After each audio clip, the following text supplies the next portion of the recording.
Chapter 37 Showdown in Kyoto. After leaving the hotel, Naruto and his party hurried toward Kyoto Station.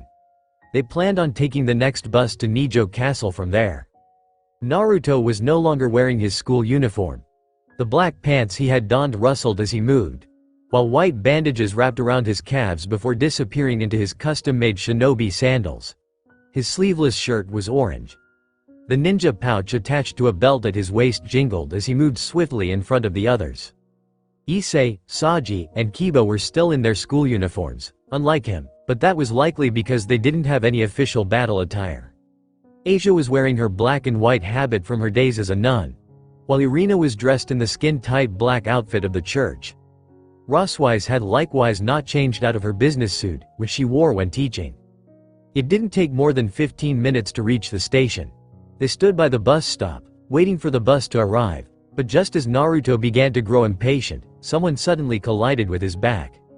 "Naruto-san. I am coming too." Turning around, Naruto found himself staring down into the determined eyes of Kuno, once again dressed in her priestess clothes.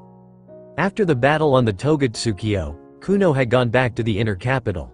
He had assumed she would be staying there until the situation blew over. However, it looked like the girl had other plans. Naruto placed his hand on her head and rubbed it. "Are you sure you want to come with us? This is going to be incredibly dangerous." Shaking her head, Kuno clung to him, her hold on his waist tightening. "I want to rescue my mother, too. I don't want to be the only one not doing something. I can't take the idea of just sitting around while everyone else does what they can to save her." Naruto squirmed in discomfort as the girl's chin ground against his ribs. "Please. I'm begging you. Take me with you." While he wasn't sure how other people might respond to this girl, Naruto's first inclination was to tell her she could come. Kuno wanted to save her mom. Far be it from him to stop a girl determined to save her mother. That said, he also knew that all of the higher-ups wanted Kuno to remain out of harm's way. "What do you guys think?" he asked, looking at the members of his part. "Can we take her along?" I think we should take her with us," Asia said, though her tone was uncertain. "That girl wants to save her mother, right?" asked Irina. "I understand how she feels. We should let her help out." Saji crossed his arms. "Don't look at me. I'm just following orders." "I'll go with whatever you decide, Sensei," Issei added. "You're the leader here," Kiba said. "If you decide to take her with us, we'll of course comply with your request." Naruto nodded at everyone's answers, which were about what he had expected, and then he looked at Roswise. She was a teacher, so she technically had some level of authority over him. However, he was the leader of this mission. Roswise gazed at him for several seconds before sighing. "I do not believe bringing such a young girl is a good idea, but if that is what you want, then I'll do my best to help you keep her safe." "Thank you." Smiling in gratitude, Naruto glanced back down at Kuno. "You heard them. You can come with us." Really?" asked Kuno, her eyes wide and hopeful. "Really, however, make sure you stay with me. Don't leave my side for even a second, okay?" As Kuno nodded along, her head bobbing so emphatically she looked like those bobble heads on car dashboards, Naruto wondered if maybe he was too soft. Oh, well. It wasn't like it mattered. He wanted to respect Kuno's feelings and was willing to take full responsibility for her well-being. Everything would turn out fine. He was sure of it. Just as Naruto made this decision, a light mist appeared from underneath their feet. In that same moment, a strange feeling permeated his entire body. He recognized what was happening. "This is..." Issei's eyes widened. "Dimension lost," Kiba shouted. A bright light enveloped everyone. Naruto thought he heard screaming, but all the noises seemed to have been drowned out. Unsure of what else to do, and wanting to protect the person near him, he held tightly onto Kuno. When the light died down, Naruto opened his eyes to discover that he was no longer standing by the bus stop at Kyoto Station. He was inside of a room with blue carpet that had silver floral designs. The room was shaped kind of like a donut, with the outer wall being made almost entirely of glass. A glance out the glass revealed the skyline of Kyoto. What is? This is Kyoto Tower," Kuno declared in shock. It certainly seems that way. Naruto, Irina, and Kiba had been planning to visit Kyoto Tower with Issei and the others on their last day. It looked like he was visiting a day early. "However, I do not believe this is the real Kyoto Tower," Naruto declared. "I'm pretty sure we were just transferred to an alternate dimension with dimension lost." Kuno was staring out the window. Her eyes were wider than he'd ever seen them. He could only imagine the kind of shock she must have been feeling right now. Then doesn't that mean that Sacred Gear User created an exact replica of Kyoto? How much power do those Hero Faction people have? Naruto glanced at the world created using Dimension Lost. It appeared Georg couldn't completely replicate all of Kyoto, as a thick layer of mist surrounded much of the city, blocking it from view. Even so, there was more than enough city to see. This dimension must have been at least several square kilometers in size. I guess that just goes to show you how dangerous Georg really is. As he said that, Naruto's smartphone rang, prompting him to look at it. The caller was Kiba. He accepted the call and held the phone to his ear. Kiba? I'm guessing you were also transferred into this alternate dimension as well? Where are you right now? I'm at the Kyoto Imperial Palace with Rosweiss and Saji. Where did you get sent? Kuno and I are on top of Kyoto Tower. It seems this dimension has recreated a good portion of Kyoto with Nijo Castle at its center. I guess that goes to show you how powerful these people are. This dimension is about the same size as a raiding game battleground. These people are definitely dangerous. Let's meet up at Nijo Castle. That's where the Hero Faction is anyway. I understand. Have you contacted Aiz and the others? Not yet. I'll do that right now. After hanging up, Naruto called Issei first. It turned out Issei, Irina, and Asia were together, which was a huge relief. Those two would be able to protect Asia, who didn't have any combat capabilities. He told them that everyone was going to meet at Nijo Castle. Rosweiss called him after he finished his call with Issei. She said that Kiba had tried getting in touch with Azazel, but they couldn't reach him. It appeared Azazel had not been summoned to this dimension. According to her, there was some kind of barrier or spell surrounding this dimension, which prevented any contact with the outside world. However, that was only for contact with people outside of the dimension. People inside could still communicate just fine. Naruto explained all this to Kuno as they descended the Kyoto Tower. The elevators in this dimension worked just fine. He wondered if that was also thanks to Georg's power as a Sacred Gear user. I wonder why they are allowing us to communicate with each other inside of the barrier, she murmured. It could be they don't have a spell capable of interfering with communication inside of this dimension, Naruto said. However, I think the more likely case is they don't have a spell that can discriminate between our communications and theirs. I suspect we'll run into several Sacred Gear users as we make our way to Nijo Castle. That being the case, Cao Cao will definitely want to keep a communication line open so he can track our progress. That does make sense, Kuno said with a frown as the elevator stopped moving and the door slid open. As they stepped outside, Naruto turned to face Kuno and knelt so they were eye level. Kuno, I want you to stay by my side and don't leave no matter what. I'm going to protect you and save your mother at the same time. After he finished speaking, Kuno's face turned a burning shade of fire truck red. "Daw, so cute."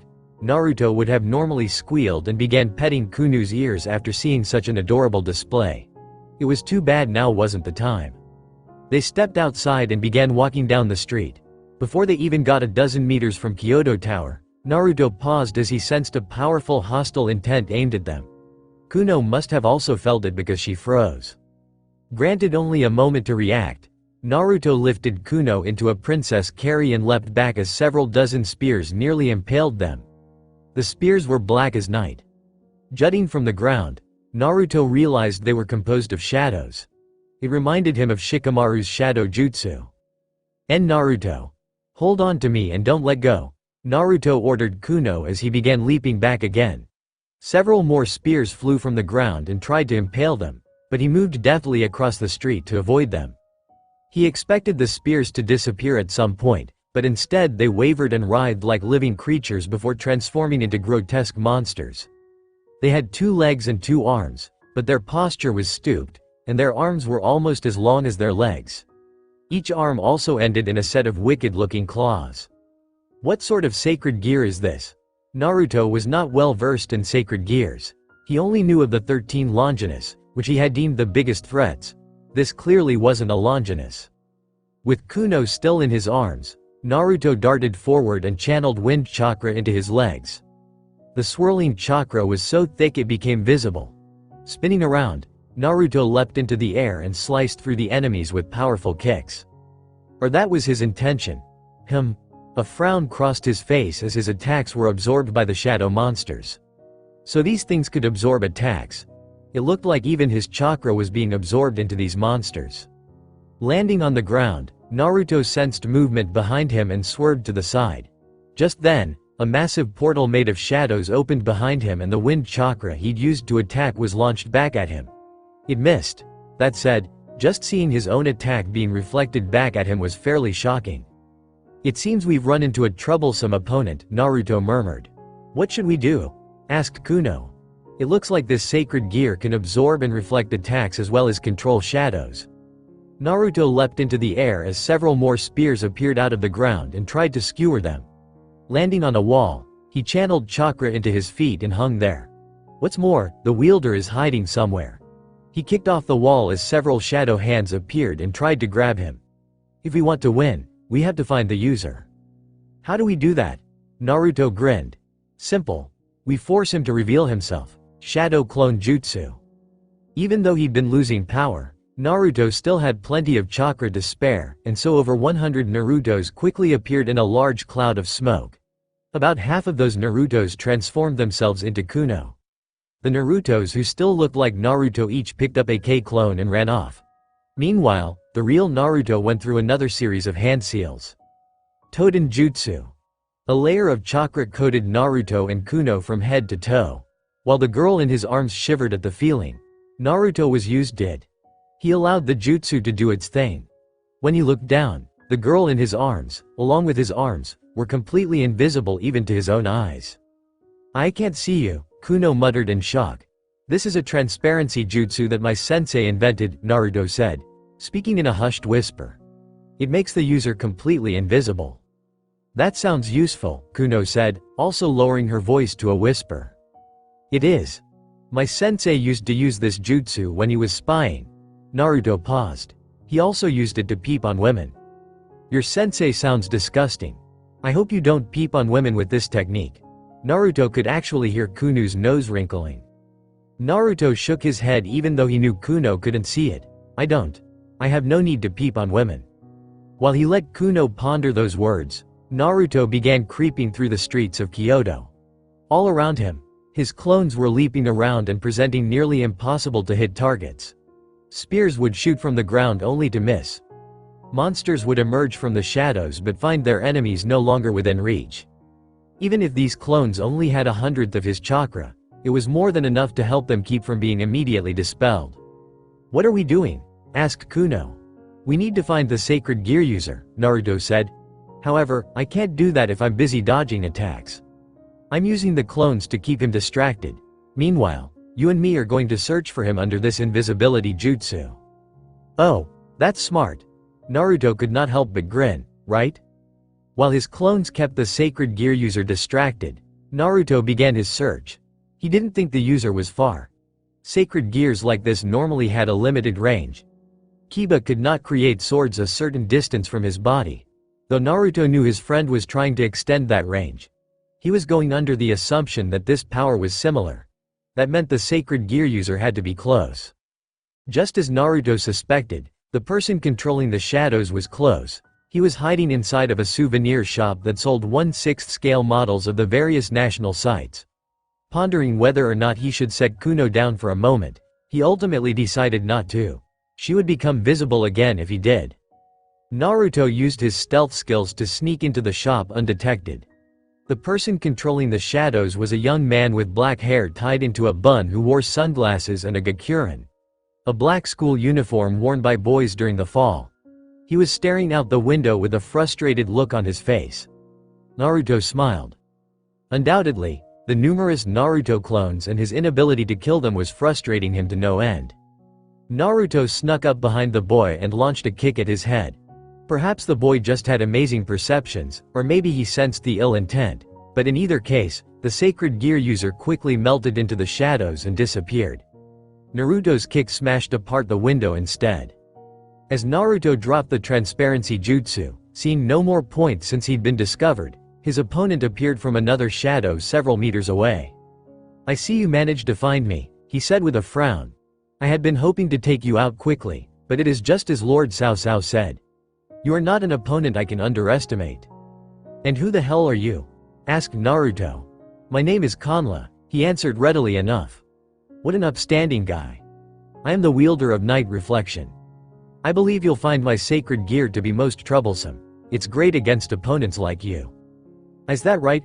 asked Naruto before launching a wind blade from his foot. Once more, the man disappeared into a shadow at the floor, avoiding his attack. The wind blade continued on and sliced through several dozen shelves and even the wall of this building. "He disappeared," Kuno said in shock. "It looks like he can walk between shadows. What an annoying ability." Naruto leapt onto the ceiling as several shadows attacked him from below. A number had transformed into hands that tried to wrap around him, while others had become spears that tried to pierce straight through his body. He wove around the spears while keeping a tight grip on Kuno so she wouldn't fall.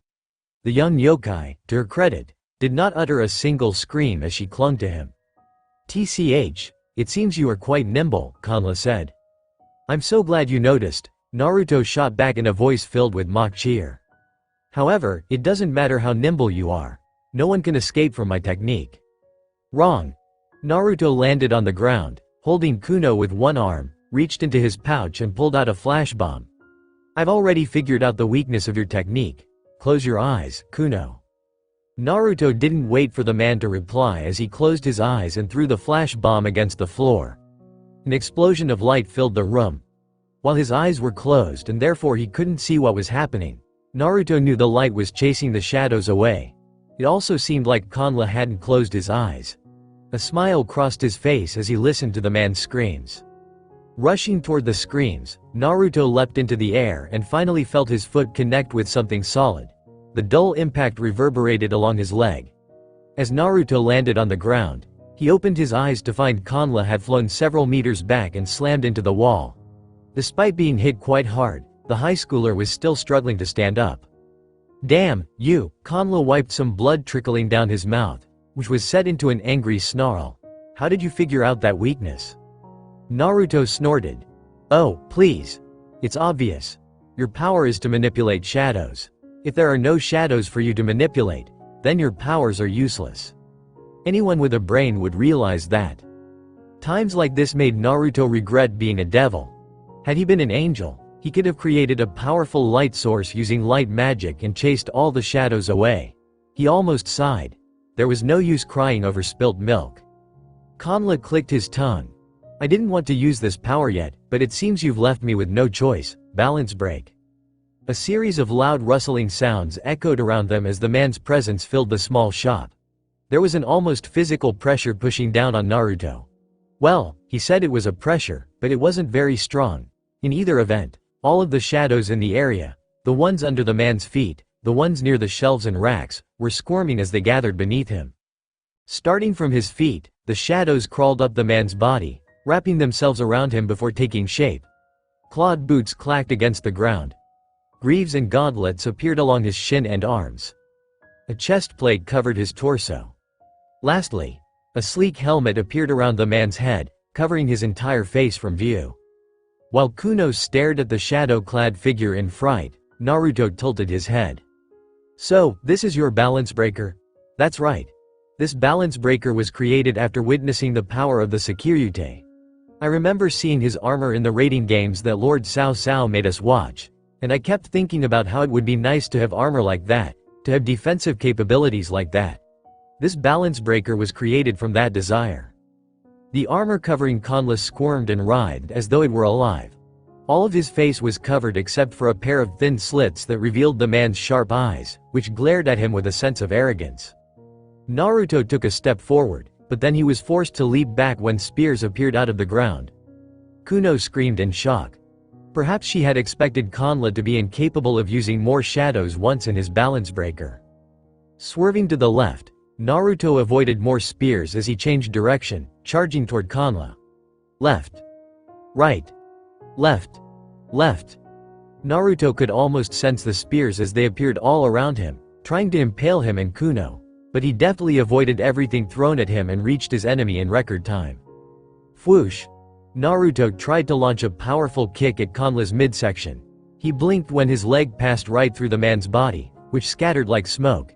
His foot hit the ground and he stumbled forward. Quickly recovering, Naruto spun around and attacked again, but just like before, his attack went right through the man. He narrowed his eyes. Not only were his attacks phasing through Kanla like his enemy wasn't there, but he couldn't feel any resistance. It was as if Kanla himself had become a shadow.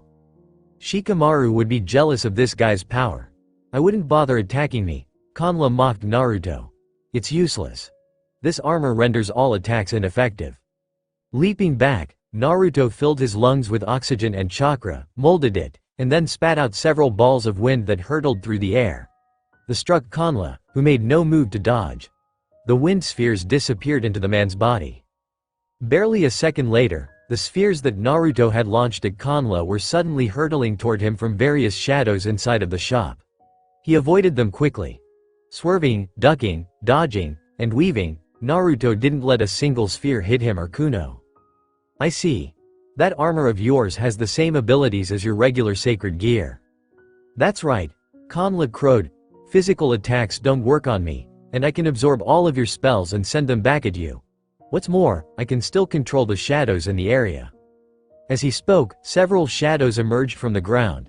The shadow monsters were bipedal, but their arms looked like blades instead of regular hands, and they quickly attacked Naruto, who was forced to move to avoid him and Kuno being skewered. As Naruto did his best to avoid the shadow monsters, Kuno held out her hands and created a tiny fireball between her palms. She threw it at Kanla. However, the man made no effort to dodge. He reached out and caught the fox fire in his hand, and then clenched it into a fist, smothering the fire. What was that, little fox princess? Were you trying to attack me with fox fire? Ha! This level of heat cannot work against me. It's not nearly hot enough. Damn it, Kuno muttered in dejection. Not hot enough? As he continued evading the shadow monsters, Naruto thought about the man's words. It sounded like he could still feel heat despite wearing that armor. That meant he was susceptible to most forms of energy, aka heat and cold. Of course, Naruto did not have any attacks that generated heat or coldness. That said, it sounded like he was still affected in some manner by things outside of his armor. Nodding, Naruto switched from carrying Kuno like a princess to carrying her with one arm. He held the girl close. As he continued evading attacks and monsters, he formed a series of seals with only one hand. Futon. Shinku Kinko, wind release, vacuum vault. Having thought about what he wanted, Naruto created a new technique on the spot. There was no visible difference between before Naruto unleashed his technique and now. There was no distortion of the atmosphere, no strange singularities, or anything that would indicate a jutsu had been used, unless someone were to look at Kanla. The sacred gear user held his hands to his throat as though he was being strangled and tried to suck in oxygen, but nothing happened. Naruto watched with an impassive look as the man fell to the floor. Oddly enough, no sound could be heard.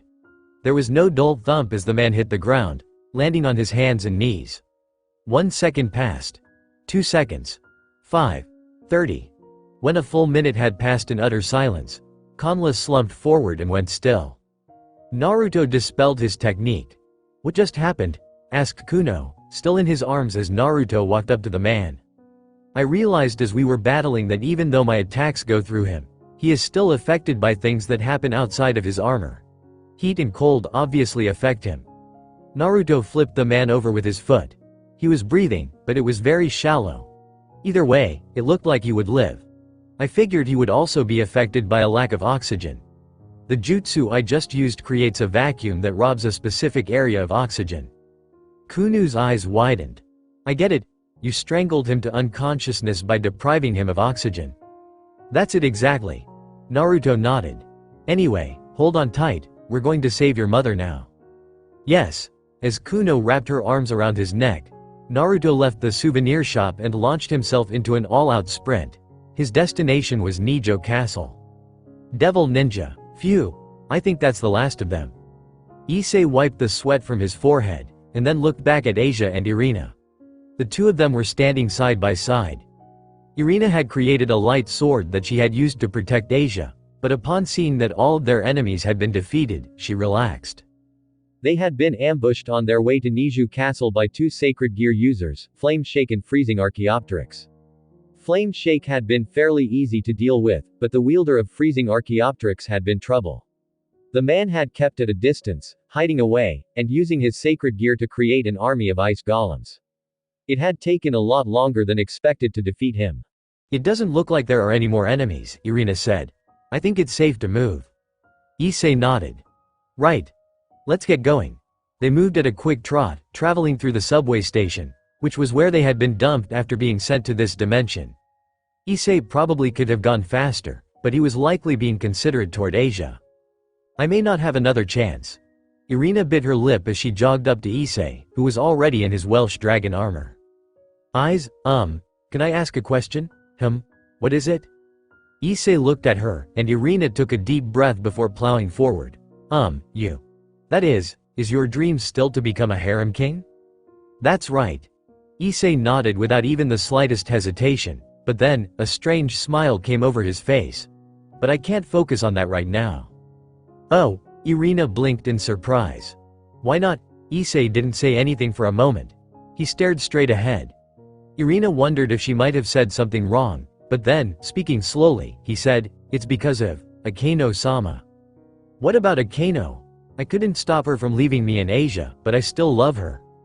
Issei's admittance was accompanied by a pained grimace. I'm probably being selfish, but I want to convince her to come back to us. I haven't given up on her. And I don't think she's given up on us, either.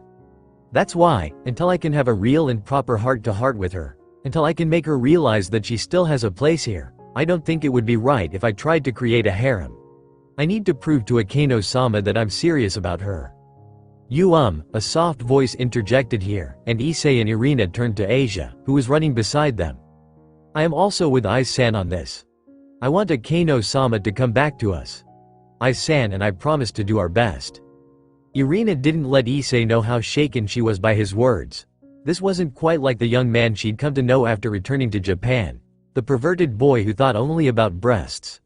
Hidden inside of him was a devotion and caring that bordered on fanatical. On the one hand, she was happy to see that, even though he was a pervert who loved breasts, he still remained devoted toward Akeno. On the other hand, if he didn't plan on letting anyone else join them. What am I thinking? A frown marred her face as she realized where her thoughts were going. She'd been thinking about joining them, about becoming a part of their polyamorous relationship. That went against her religion. It was wrong. Yet, at the same time, a part of her really had been hoping Issei would be receptive to the idea. Until Akeno returns, Aiz won't even try creating a harem. She didn't know what to think, but part of her was beginning to realize that even if she joined Issei and Asia in their relationship, she would be playing second fiddle to Akeno. No, she would be playing third fiddle to Akeno and Asia. She wasn't going to be Issei's number one. Could she even feel welcome when it seemed like Asia and Issei were already so devoted to Akeno that they wouldn't allow another woman in without her? She didn't know. She didn't think she could. A small place within her heart felt like it was slowly unraveling. Devil Ninja. Naruto and Kuno didn't run into any more enemies after defeating Kanla. They traveled quickly through this fake Kyoto and made it to Niju Castle, arriving at the massive front gate. Made of wood and coated with intricate motifs crafted from gold leaf, the main gate that led into Niju Castle was something even Naruto, who'd seen plenty of structures like this in his old world, couldn't help but admire. Kiba, Saji, and Roswise were already there.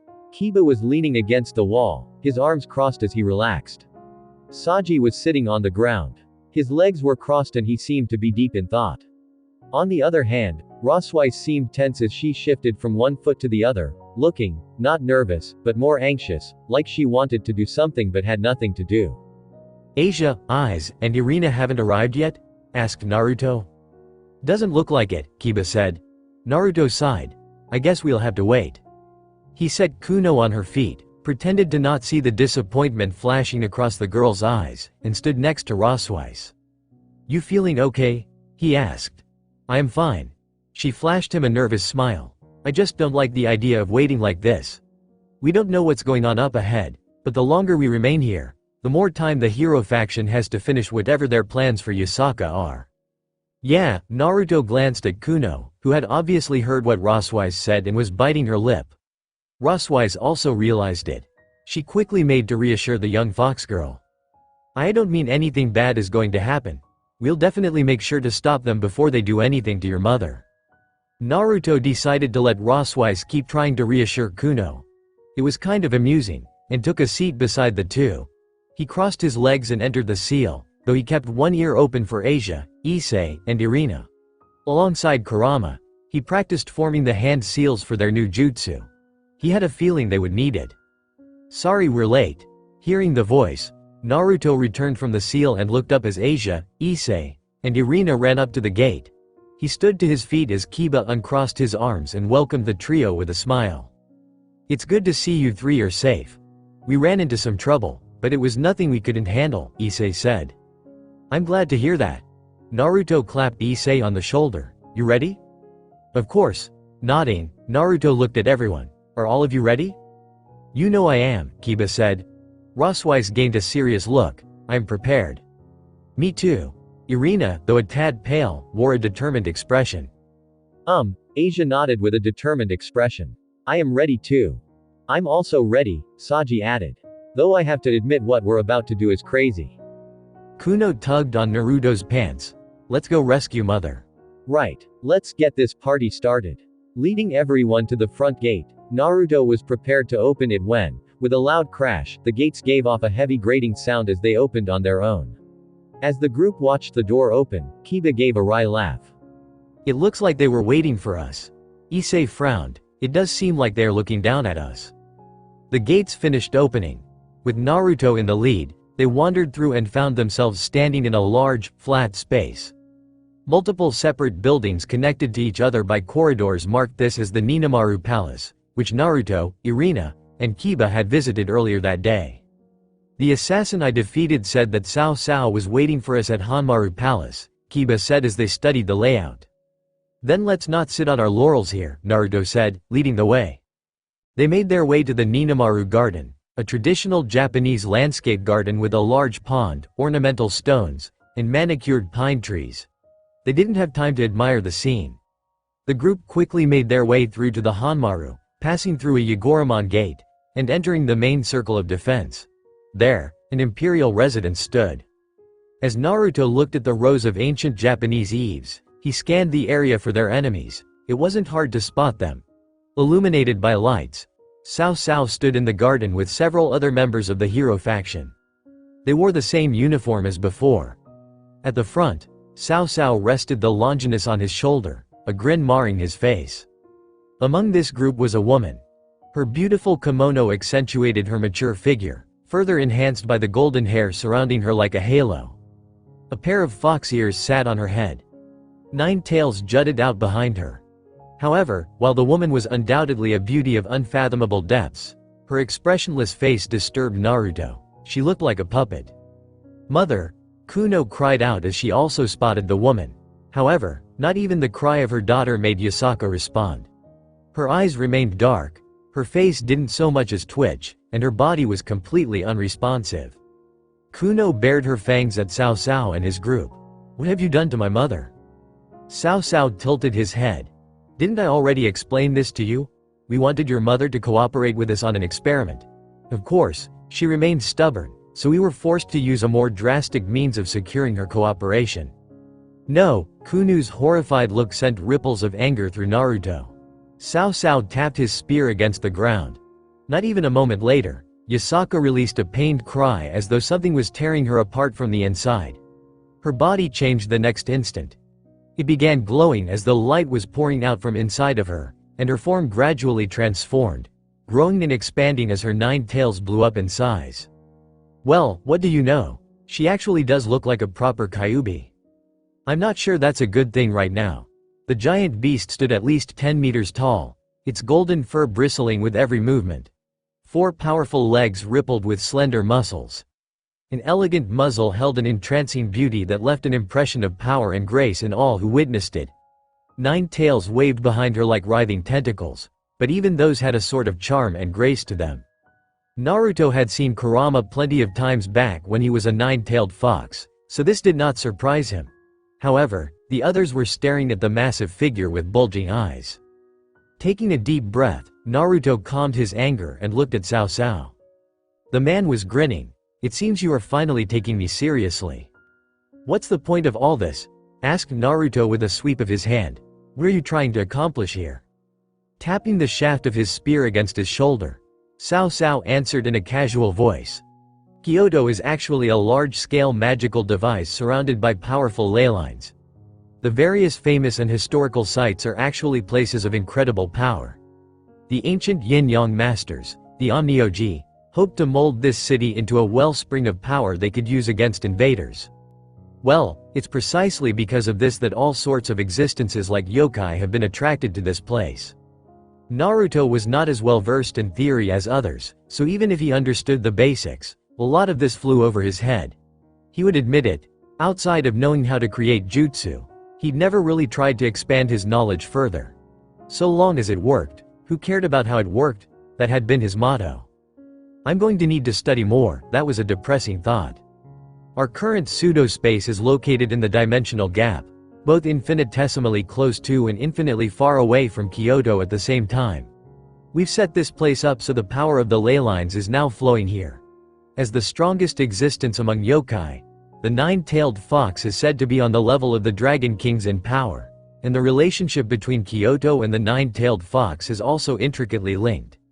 That is the reason our plan must be carried out here. As Cao Cao continued, Naruto kept an eye on both him and Yasaka, now a giant nine-tailed fox. Using Kyoto and the power of the nine-tailed fox, we are going to summon Great Red to this place. Summoning him would normally require a Dragon Gate and the power of multiple Dragon Kings. But gathering the Dragon Kings by force is impossible even for God and Buddha. We're using Kyoto and the power of the Kyuubi as a substitute. Naruto closed his eyes for a second. Something about this didn't make sense. Why do you want to summon Great Red? Ophice left you. She's with me now, in case you haven't realized it. You no longer have any reason to work for her. Didn't I tell you? This isn't for her. It's for us. Cao Cao was still grinning, and for the first time, it was Naruto who felt infuriated. Ophice might not want anything to do with us anymore, but that doesn't mean we don't have need of her power. I refuse to let her remain with you. That is why I'm going to summon Great Red. I'll agitate this creature of impossible power, and then when it's enraged, I'll retreat and let it kill you. Naruto snorted. So that's it. If I die, you can show Ophice that I don't have the power to help her. You'll say something like, only the hero faction can help you accomplish your goal. That's your plan, right? Something like that, Cao Cao admitted. Of course, there are so many things about what we are doing that are unknown. And even Great Red is an existence that we barely understand. That's why this is an experiment. We wish to learn more, like what effect the Dragon Eater will have on the Apocalypse Dragon. Naruto had never heard the term Dragon Eater before, and from the looks on everyone else's faces, they didn't know what he was talking about either. I don't understand any of this, Naruto admitted with a shrug, and frankly, I don't really care. What I do know is this. You kidnapped that woman against her will, forced her daughter to suffer with worry, and now you're planning to summon a massive being of unknown power just to kill me. That's all I need to know. Naruto pointed at the man. Cao Cao, I'm going to kick your ass from here to the underworld. I'll admit, you are a serious threat, Cao Cao said, though he didn't sound worried. On your own, you could probably kill me. However, I'm not alone, and I don't need to defeat you. I just need to keep you from interfering. It seems talking with them isn't going to get us anywhere, Kiba said. I think we should do our best to eliminate them. Issei nodded. Most of this is beyond me, but I know these guys can't be allowed to complete their experiment or whatever. Let's kick their asses. I'm with you too. A light sword appeared in Irina's hand. Saji sighed. It seems like every time you Gremories get involved, I find myself fighting a battle to the death. Fine. This is also for our fellow students and my friends anyway, so. A surge of power erupted around Saji as numerous black snakes appeared from his arms, legs, and shoulders. They entangled his body. Soon, his body was entirely covered in black serpents, and then a large serpent appeared under his feet. It presented itself to Saji and formed a coil, its body emitting black flames. Saji's left eye turned red and resembled a snake's eye. You guys probably don't know it, but after we all fought to rescue the 3 faction leaders in Greece, I asked Azazel to modify my body so I could access more power. Not only did I find the other parts of Vitra and combine them, but my body was upgraded so I could use my newly acquired power properly. Naruto would admit that Saji's power had increased a lot since the battle in Greece. He felt like an entirely different person. If he had to place Saji on a power scale, he would be stronger than Kiba but weaker than Issei. His power was closer to Issei's than Kiba's, though, which just went to show Naruto how much stronger he was. Vitra, sorry, but I'd like to ask you to lend me your strength. Hyodo, I'm going to need your help controlling him. Pull me back if I enter a berserker state. Oh okay, Issei muttered, looking too shocked to do anything but agree. As Saji spoke, black flames appeared all around him, and then the huge serpent next to him spoke in a deep, rumbling voice. Ah, my other self. Where is my prey? Is it that holy spear? Or is it the fox? I'm fine with either one.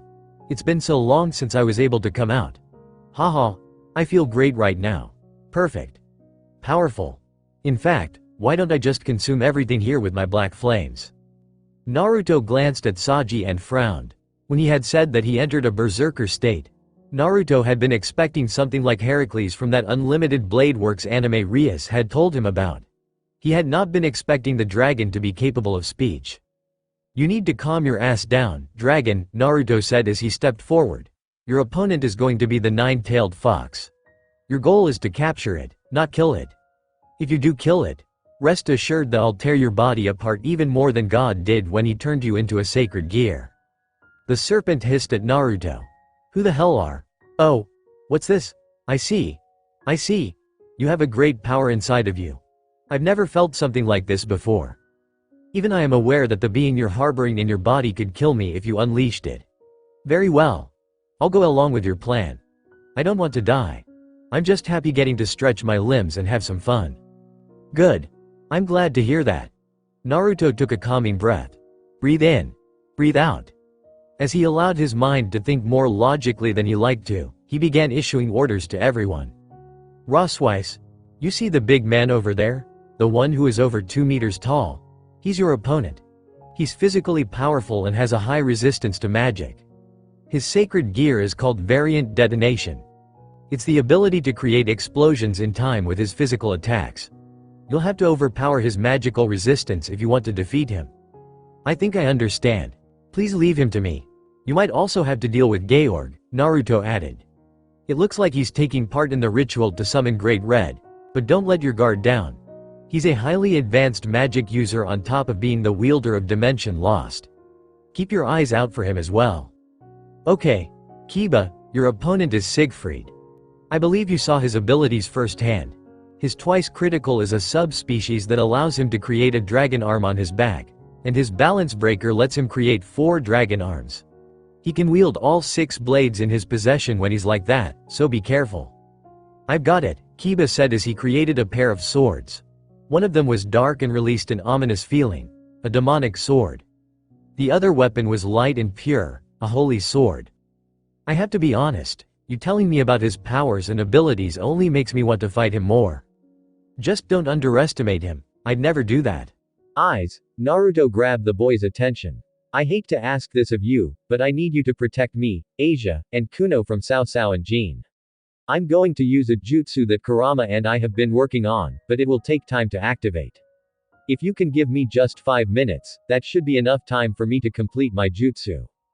Issei looked a bit shocked at hearing that he'd be fighting against 2 people at once, but perhaps owing to the confidence he'd gained through repeated training, the perverted high school student worked quickly regained his confidence. Just leave it to me. He thumped his chest. I won't let either of them harm you. Naruto nodded. I'm counting on you. Naruto? Irina began as though to ask, what should I be doing? Glancing at her, Naruto smiled and said, you already know what you need to do, right? Xenovia needs help. She's lost and unsure, and as her best friend and partner, you need to make her see reason. I'm leaving her to you. In that moment, Irina's eyes sparkled like gemstones as a healthy blush spread across her face. A smile like a flower blooming underneath morning rays of sunlight caused her to look even more radiant than usual. She looked so happy that even the tense situation they were in appeared to be insignificant to her. Yes, she said with more enthusiasm than he'd ever heard from her. As Naruto laid out his battle plans to the Gremory peerage and Saji, Sao stood with other members of the hero faction and the still emotionless Yasaka. It seems I really did underestimate you, he was speaking to Naruto. Ever since our first meeting, I had assumed you were just an abnormally powerful idiot, but that's not true at all, is it? You're also capable of acting like a real leader. You gathered information about our strengths and weaknesses and created a plan to deal with each of us. That Rias Gremory was certainly lucky when she found you. In a few years, you'll probably attain the rank of high-class devil and create your own peerage. The old Mao and that idiot Loki were fools to think the 3 faction leaders were the only threats. Are you flattering me? Asked Naruto. Not at all.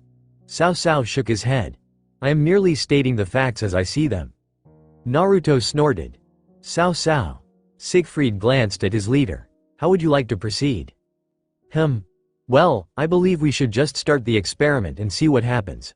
Cao Cao started tapping his spear against the ground, and the Kyuubi leader glowed even brighter than before. Georg, it is time. Focus your power into the force nodes of the 9-tailed fox and prepare to summon Great Red. I understand.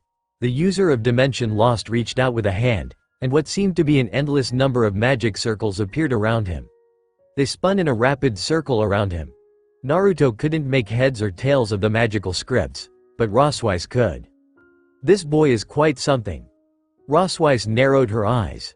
Just at a glance, I can see Norse, demonic, fallen angel, white magic, black magic, and even fairy magic spells. There is an incredibly diverse and wide array of scripts in there. It seems you were right, Naruto. That boy is an incredibly powerful sorcerer. He might be too busy to fight right now, but don't take your eyes off him, Naruto said. I promise to keep at least one eye on him at all times. As she spoke, a magic circle appeared above her palm and a small eye suddenly materialized from within it. The eye quickly darted away. Naruto assumed it was somehow linked to Roswise and would let her keep an eye on Georg while she battled Heracles.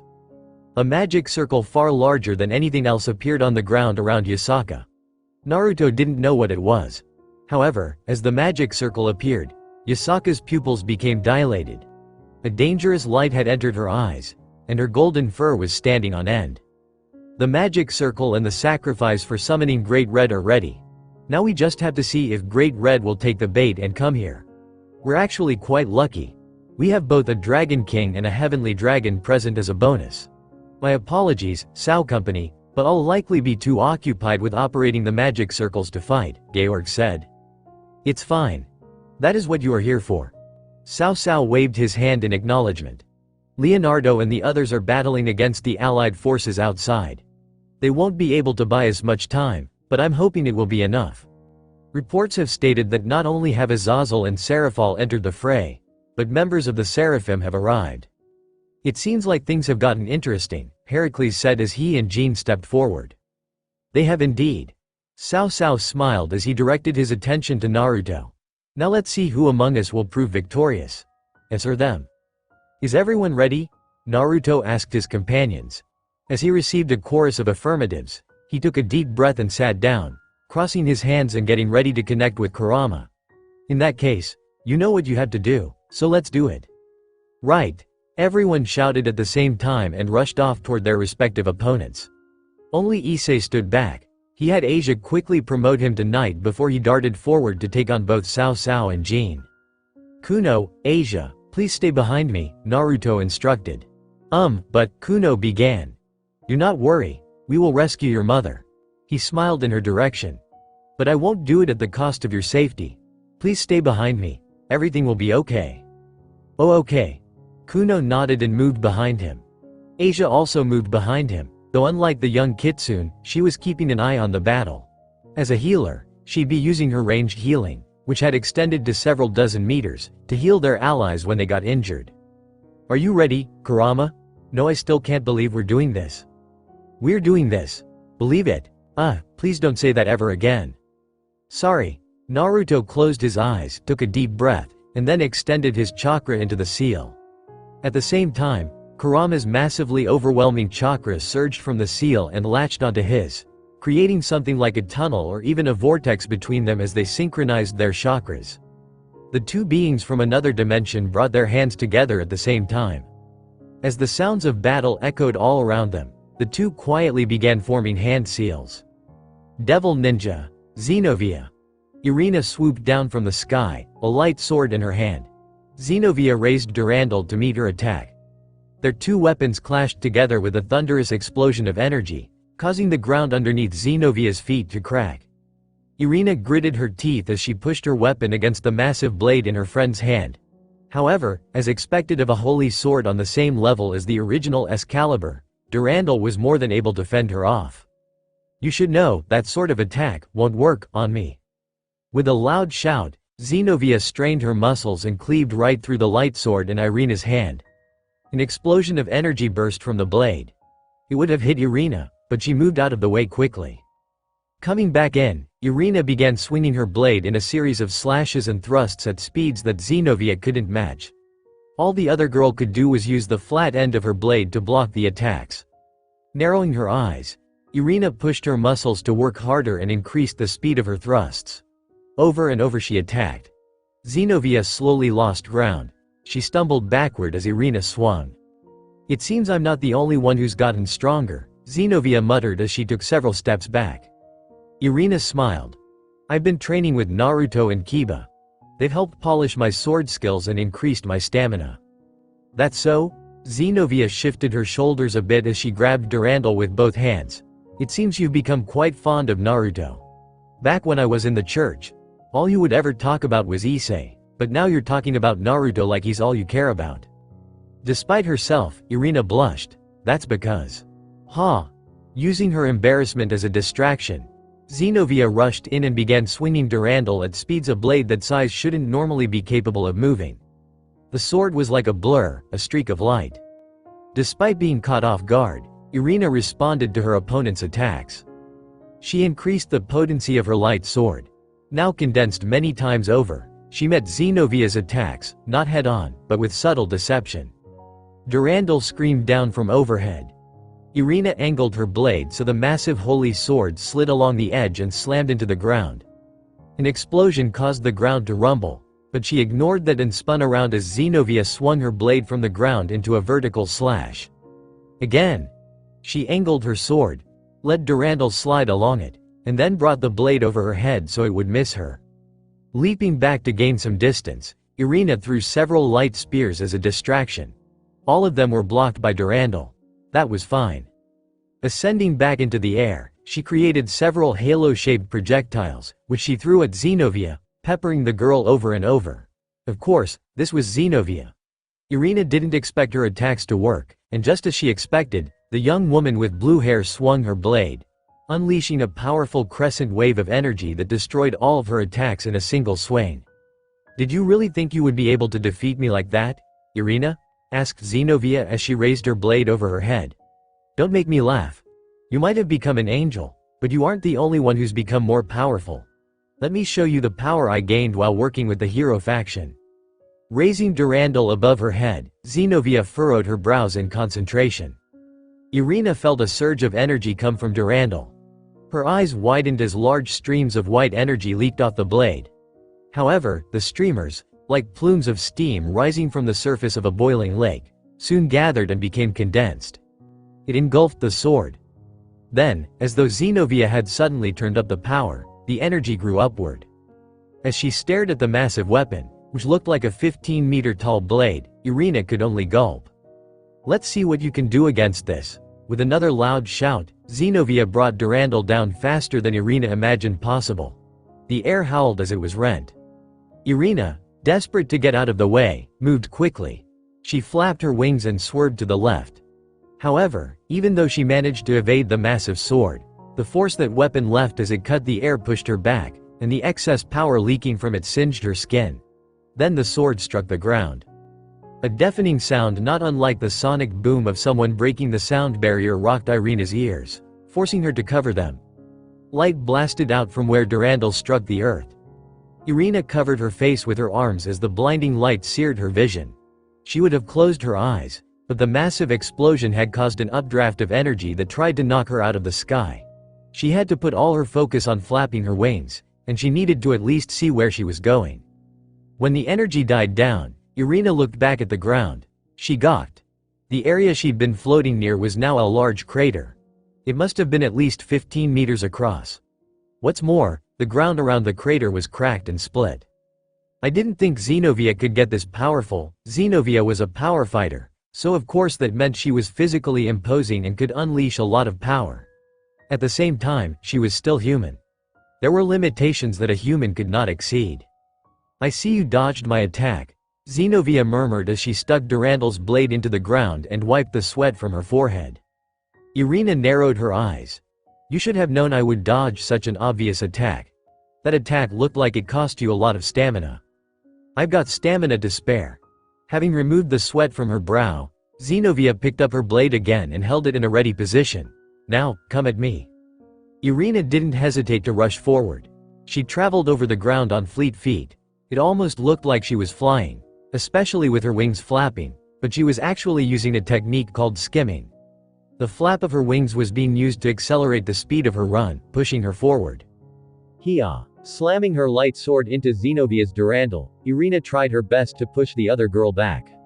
Thanks to the speed she'd built up, momentum was on her side, and Xenovia skidded across the ground as Irina kept pushing against her. The blue-haired girl's teeth were gnashed together as she struggled against the light sword. Not good enough. It's not enough. With a concerted effort, Xenovia pushed Irina back after several seconds of a stalemate, but rather than simply letting herself stumble backward, Irina sent several light spears at her opponent. Xenovia dispelled them with a swing of Durandal. However, as she did, Irina noticed something about her movements. They're growing sluggish. The longer they fought, the less energy Xenovia was able to put into her swings. When this battle had first started, Xenovia had been swinging her sword so fast it was only thanks to her powers as an angel that she could keep up. Durandal was still being swung quite fast. However, the difference between then and now was like the difference between an Olympic athlete and high school student. You're getting tired, Irina observed. Shut up, Xenovia muttered. I can do this all day. Even though she said that, the more they fought, the less stamina Xenovia had. She also didn't unleash that massive attack again. Either that meant she was saving that attack for a time when she thought it would hit, or she couldn't use that attack anymore because it required too much power. They shuffled their feet across the garden that was their battleground. A good portion of the garden had been destroyed. Craters and scars littered the ground. Given how rugged the terrain now was, Irina knew she would have to be careful to avoid tripping or getting her foot caught in a crater or trench. A lull entered the battle after soon. Xenovia and Irina stood several meters from each other. While her breathing still remained light, her opponent was breathing a lot more heavily, shoulders heaving as she sucked in oxygen. Xenovia, Irina began. Do we really have to keep fighting? Can't we just stop? Looking away from Irina, Xenovia grimaced. I can't stop now. I've already decided to join the Chaos Brigade. I can't afford to let my resolve be so half-hearted.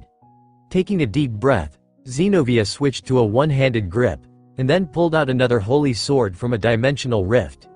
It looked like a replica of Excalibur Destruction. Now gripping two massive blades in each hand, the blue-haired girl stared at Irina with a hard expression. If you want me to stop, then you're going to have to stop me. I see, Irina finally realized what was going on here. Xenovia had always been a hard-headed and stubborn person. That was the entire reason she'd gotten into that massive argument with the church, left, and joined the Chaos Brigade. Once she made a decision, she would always see it through to the end, even when that decision brought her nothing but pain. Xenovia is asking me to stop her. No, she is begging me to stop her. As these thoughts crossed her mind, Xenovia rushed forward, Excalibur Destruction and Durandal scraping against the ground, creating sparks. I understand now, Xenovia. Irina readied her light sword as Xenovia's charge brought the other girl ever closer.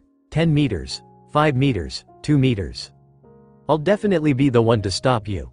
When she reached the 1 meter mark, Xenovia raised both of her swords, prepared to bring them down on her former partner and friend. Irina reacted quickly. Dispelling her light sword, she shot forward before Xenovia could attack. She was already in Xenovia's guard. Even if the girl swung her swords, they would miss. Now face to face, Irina could see the surprise in Xenovia's eyes. However, she could also see the pain, the hurt, the sense of betrayal, and loss. Her friend was lost and hurt and didn't know what to do. The Chaos Brigade had likely capitalized on those emotions and convinced her to join them. I won't let things stay like this. Irina wrapped her arms around Zenobia and pulled the other girl into a tight embrace. Zenobia froze. The hands that had been raised to bring down her swords slowly lowered, and then a loud clank signified the two holy swords falling to the ground. "I'm sorry for not being able to help you before," Irina apologized. "But I'm here now. I won't leave you to suffer alone." I was so lost." Zenovia's voice was choked. "I know. I didn't know what to do. I know, Irina, It's okay." Irina hugged her friend tighter. "Everything is going to be okay now. I'm not going to let you go through that again." Several seconds passed before, with a slowness that made her seem reluctant, Zenovia wrapped her arms around Irina. She hugged the other girl tightly as several tears flowed down her cheeks. Irina felt the tears fall against her clothing, but she ignored how her clothes were getting wet and let her friend cry out all of the sorrow, frustration, and hopelessness that had been eating away at her since learning of God's death. Devil Ninja, Kiba was not used to fighting with two swords. Dual wielding was not a skill he had cultivated. That said, as he and Siegfried fought against each other, Kiba gripped a sword in each hand as he tried to withstand the overwhelming power of his opponent. "What is this?" Siegfried laughed as he slammed Graham into Kiba's demonic sword, shattering it and forcing him to make another one. "These swords are pathetic. Ha ha. Do you really think you can defeat me with such lousy weapons and shoddy swordsmanship?" Kiba said nothing, not because he had nothing to say, but because it took all of his concentration to avoid being killed. He dodged attacks that came in from the left and right, from above and below. Siegfried was not dual-wielding like him. He was tri-wielding. He gripped Graham tightly in his left hand, a light sword in his right, and Nothung, a demon sword that was sharp enough to cut through almost any known substance, in the dragon arm protruding from his back. With 3 blades to contend with, Kiba found himself on the defensive. "This is utterly ridiculous," Siegfried spat as he slammed his light sword into Kiba's holy sword. It didn't shatter, but the strength behind the blow sent him skidding backward. "Given that you are the swordsman who defeated Fried Selzen, I assumed you would be strong, but I guess Fried was just weak. You're not even a challenge." Kiba gritted his teeth at the insult. Bending his knees, he pushed off the ground and used his speed, which was far superior to a normal human's, to turn his body into a literal streak. He ran around Siegfried, hoping to attack the man from his blind spot. Yet when he attacked, the dragon arm-welding Nothung intercepted him. Kiba could only gnash his teeth together as Nothung sliced through his demonic sword with ease. "A weak attack like that won't work on me." Siegfried spun around and swung Graham from overhead. Kiba dodged, but the destructive power sent him flying backwards. "I have no blind spots, you fool. My twice critical is a subspecies that lets me grow this dragon arm out of my back. Not only does it double my power, but this arm also acts as a sensor. After all, there is no point in having an arm growing out of my back if I can't sense attacks coming at me from behind." Now that he had a bit of breathing room, Kiba was able to finally speak. "So you basically have no blind spots? Is that what you are telling me?" "That is it exactly." Grimacing, Kiba reassessed his strategy. If he couldn't defeat Siegfried from attacking his blind spots, then he would need to use the greatest advantage he had to attack from multiple directions at once. Sword birth. Slamming a hand onto the ground, Kiba put power into his sacred gear, creating a large number of holy demonic swords that sprung from the ground around Siegfried. His hope was to skewer the man. Sadly, that wasn't what happened. Siegfried leapt into the air. Once airborne, he swung Graham at the ground, sending a large crescent wave that obliterated the holy demonic swords with ease. Kiba didn't give up and created more swords, this time in the air, which she launched at Siegfried as a form of makeshift projectile. His hopes to somehow impale his opponent from afar were also met with failure. Siegfried used all 3 of his blades to bat his swords from the air as though they were nothing. "Still not enough," Siegfried taunted. "I need something stronger. No, not stronger. I just need a sword that can counter Graham's power." Sword birth gave him the ability to create an infinite number of demon swords that could exhibit numerous properties. He even had one that devoured holy energy and other sources of light.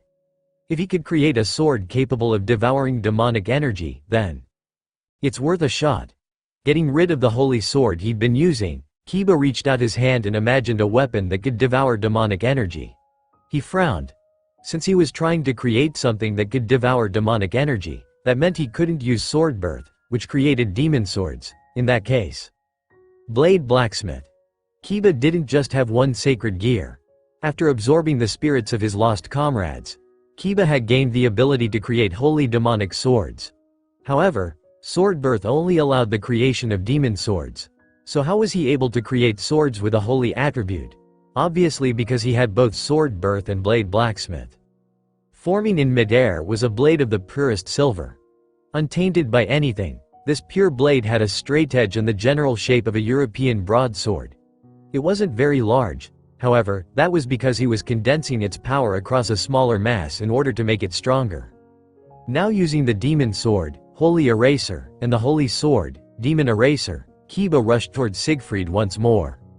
"You don't honestly think those two swords will be able to defeat my swords, do you?" asked Siegfried as he swung his light sword down. Kiba blocked the attack with Holy Eraser. The holy sword's bright glow, a symbol of the holy energy infusing it, flickered and dimmed before going out. Siegfried raised an eyebrow at that as he swung Graham at Kiba. Like when he'd blocked the light sword, Kiba brought up Demon Eraser to block and absorb the energy of this weapon. It didn't work. Demon Eraser shattered. Out of desperation, Kiba created a wall out of his holy demonic sword, Sword of the Betrayer, to protect himself. Graham slammed into the shield and shattered it with ease. It was like the weapon was cutting through paper instead of countless holy demonic swords. Fortunately, Kiba had been able to leap back and avoid taking the brunt of the damage, but just the excess power from Siegfried's swing created a powerful repulsive force that shoved him back. Kiba stumbled across the ground before managing to right himself. A sense of danger caused the hairs on his neck to prickle. He looked up. Siegfried was already in front of him. Eyes widening, Kiba defended against Graham by creating another holy sword. But of course the powerful demon sword shattered it like it was nothing. Even so, that single second it took to destroy his blade allowed Kiba to move. Using his superior speed as a knight, he avoided getting hit. Not that it mattered. Siegfried spun around and attacked using Nothong. Desperate to avoid taking any damage, Kiba created the Destruction Sword, a two-handed demonic sword that was over 2 meters long. He didn't intend to swing it. He used it as a shield. Nothong sliced into the weapon, which exploded with an incredible amount of power. Black energy howled. Siegfried stumbled back as his dragon arm was thrown wide. Kiba leapt several feet back to put some distance between them. "I am very surprised you managed to last this long," Siegfried claimed. "Even if I'm not going all out, you still managed to survive longer than a lot of other people. For that, I'll grant you a special privilege and allow you to witness one of my strongest attacks." Sheathing Nothong and the light sword, Siegfried grunted and, with a strange tearing sound, 3 more dragon arms emerged from his back. Not only did he grip Graham with both hands, but all 4 dragon arms reached around and grabbed the sword as well. A shiver ran down Kiba's spine as dark energy poured off the blade like smoke. He knew that if he let Siegfried hit him with whatever attack he had planned, it would be the end of him. "I can't let myself get hit by that." Kiba was already certain he wouldn't be able to reach Siegfried in time, so he instead sent out hundreds of swords, both holy and demonic, to attack the man. They were fired off like bullets from an automatic rifle. However, despite being peppered with hundreds of swords, nothing happened. Perhaps it was the overwhelming energy leaking from Graham, but all the swords Kiba fired shattered before they could hit Siegfried. "This is not good. Here it is. Have a taste of the kind of power someone who wields a true demon sword has." Siegfried raised Graham in the air, all 6 of his hands gripping it tight, and then he brought it down. A massive wave of black energy burst from the sword. It was like a black flame spreading across the ground, but instead of burning everything in its path, it destroyed it. The ground was ripped apart. Kiba, in a last, desperate attempt to keep himself from being killed, poured all his energy into erecting several dozen walls between him and the massive tidal wave of energy. However, the tidal wave crashed through one wall after another. Kiba released all the demonic energy he had in one last gambit, and then the tidal wave of energy washed over him. Devil Ninja, their battlefield was the palace itself. Being a magic user, Roswise had immediately taken to the sky. Magic circles appeared all around her, glowing blue circles that rotated where they floated. From within those circles came blasts of lightning, gouts of fire, torrents of water, and a deluge of powerful cutting winds. All of it was aimed at Heracles, who stood on the ground several meters below her. Ha ha ha ha. Do you really think magic like that will work on me? A massive explosion went up as her attacks slammed into Heracles with enough power that the detonation could be felt for kilometers. The lightning sent arcs of energy across the ground. Massive plumes of fire rose into the air like a phoenix rising from the ashes. That fire was quickly doused by the water, which then solidified into ice, freezing everything within so the cutting winds could slice through her opponent. Rosweiss narrowed her eyes as she stared into the destruction her attack had caused, waiting, watching to see if her enemy had survived. He had. Heracles stood exactly where he had been, his arms crossed and a confident smirk on his face. The Gakuran and Greek armor he wore didn't have a single scratch on them, and Heracles himself also seemed completely unharmed. Rosweiss could only look at him with wide eyes as her bombardment failed. Did you really think your pathetic magic would be enough to overcome my defenses? Huh? I carry the spirit of the Greek hero, Heracles. A pathetic magic attack like that will never hurt me. Rosweiss narrowed her eyes further as she tried to figure out what she could do. It seemed bombarding him with multiple types of magic didn't work. He must have had a very high magical resistance, which meant it would take an overwhelming amount of power to break through. That, or maybe I can break through if I condense my magic into a beam. As a skilled practitioner of Norse magic, Rosweiss specialized in long-range and bombarding attacks. She was capable of using just about every element: ice, fire, water, lightning, wind, thunder, light, summoning, and even explosive-based magic. If she used her explosive magic to create a condensed beam, perhaps she could punch through Heracles' defenses.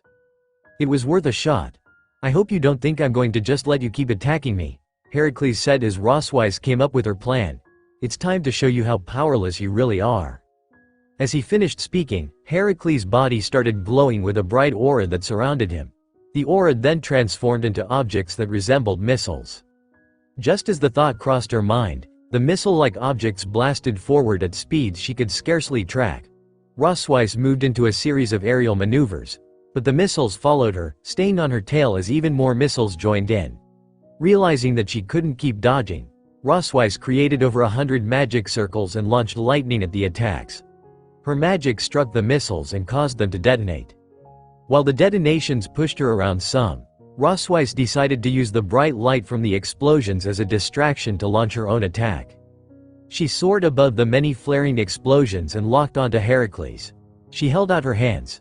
A magic circle appeared in front of her, smaller than the others, but containing even more power. Concentrating hard, she incorporated hundreds of high-level magic symbols into her attack, causing the entire thing to become so dense it looked like a single object as opposed to a bunch of small symbols. Once her attack was ready, she launched it at Heracles. What erupted from her magic circle was a condensed beam of red energy. It moved far faster than anything else she'd launched thanks to an acceleration spell she'd added.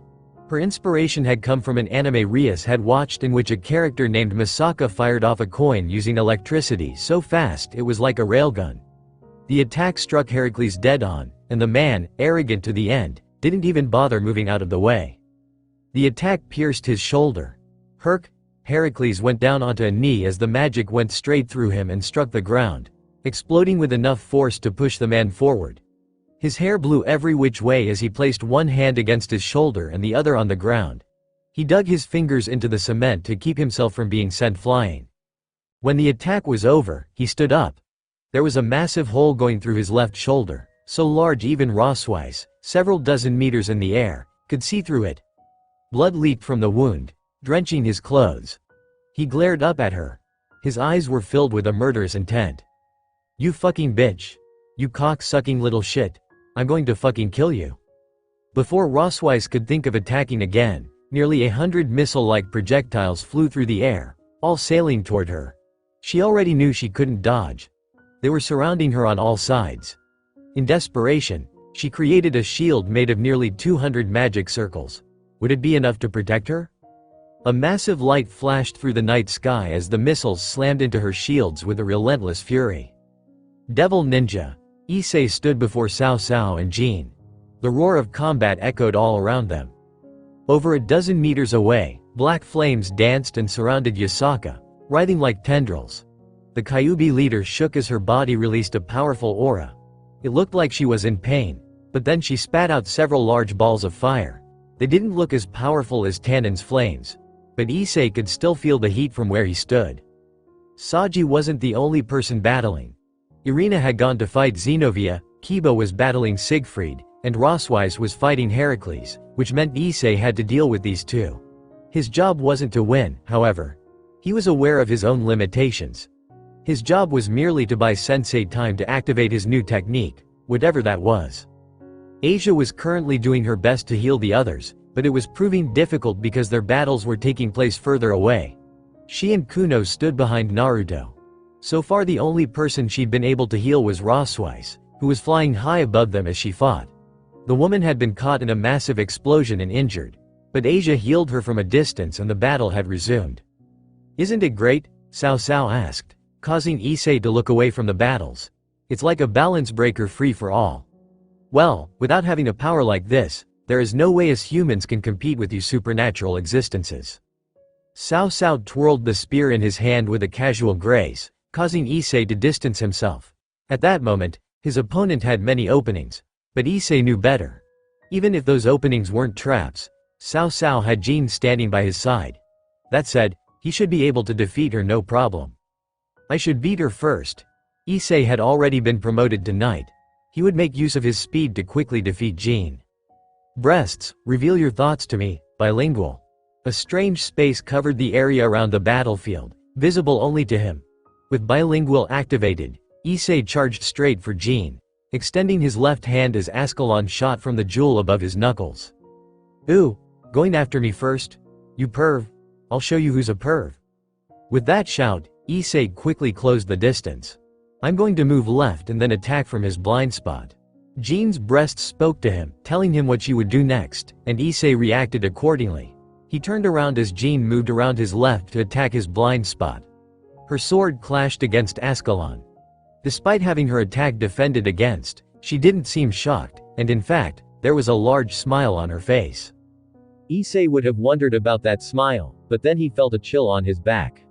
He disengaged from Jean. Spinning around, he moved aside as a spear pierced the place where he'd been standing. It was the Longinus. He knocked it away with Ascalon, and then tried to attack Cao Cao, but he was too slow. His opponent had already retreated. "Did you know my companions and I came up with a theory on how to defeat you?" As Jean circled behind him. Which Issei knew because her breasts told him, Cao Cao began talking. "Our idea was to attack you with a time-accelerating sacred gear. Doing so will shorten the time you can remain in balance breaker and release your armor prematurely. We even have one such sacred gear user. The problem is that it has no offensive capabilities." Issei didn't let Cao Cao know that he knew what Jean was doing. He kept his eyes focused on the man in front of him. "There's a problem with that, though," Issei said, deciding to make casual conversation. "If you accelerated my time, I could just release my balance break voluntarily and switch to using the normal ability of my sacred gear. With the accelerated time, I could infinitely double my power in minutes." "Yes." Cao Cao smiled. "That is why we ultimately decided against it. I'm going to attack now." In that instant, Jean's breasts told Issei exactly what she was going to do. Issei used the speed he'd attained from his promotion to avoid her attack. She fell on the spot he'd been standing, her sword extended as it missed, and then she was sent flying when Issei kicked her. He'd actually wanted to place a magic circle on her clothes, but his arms couldn't reach that far, so a kick it was. Cao Cao attacked Issei before he could recover, sending a slew of powerful thrusts with his spear, but Issei used both his speed and his precognitive abilities to avoid the attacks. Cao Cao was good. No, he was better than good. His attacks were precise, powerful, and fast.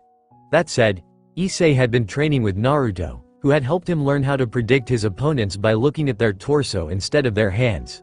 It just barely allowed him to keep up with the much faster hero faction leader. Since attacking from behind didn't work, I'll attack from above. The voice of Jean's breasts echoed in his ears. Issei leapt backward as Jean fell from the sky. Her sword slid into the ground with ease. "Now I'll surprise him with my sacred gear." As her breast spoke, a sword grew out from underneath Jean's foot. Issei recognized the holy sword for what it was and knew not to let it hit him.